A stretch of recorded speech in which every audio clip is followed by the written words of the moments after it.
Bwana, karibu sana mwana soka, ikiwa leo siku imekuwa ndefu kweli kweli kwa wadau wa soka hapa nchini Tanzania baada ya taarifa ambazo zinaendelea kunako mitandao ya kijamii na yale yote ambayo yanaendelea baada ya siku ya jana Simba kuweza kuzuiwa kuingia kwenye dimba la Benjamin William Mkapa kwa ajili ya kuweza kufanya mazoezi yao ya mwisho kujiandaa kwenye mchezo ambao ungepigwa leo katika dimba la Benjamin William Mkapa.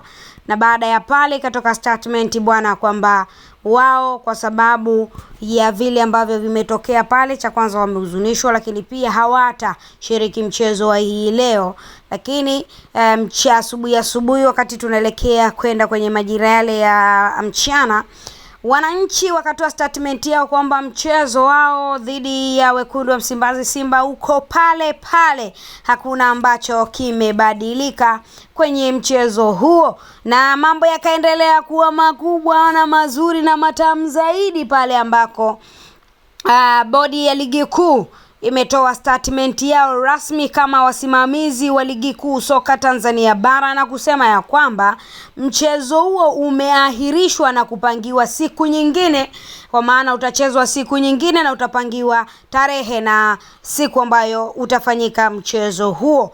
Baada ya statement hiyo kutoka kwa shirikisho la soka kwa maana ya bodi ya ligi hapa nchini Tanzania, basi moja kwa moja wananchi na wao wakaamua kutoa kauli yao. Unajua ni kauli gani ambao wameitoa?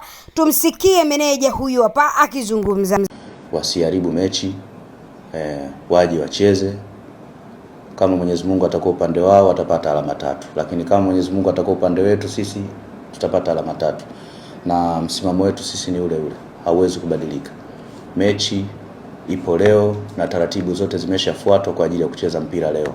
Hatuko tayari mechi iahirishwe leo kwa sababu zisizokuwa na ulazima wowote mpaka sasa hivi. Kwa hiyo tunaamini kabisa mechi leo itafanyika.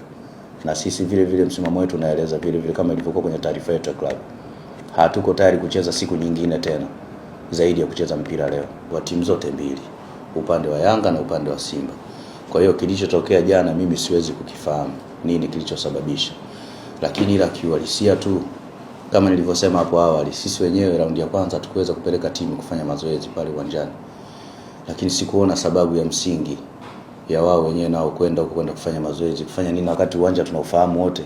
Tena wao wana advantage kubwa kwa sababu walicheza juzi mechi dhidi ya Azam. Umeona?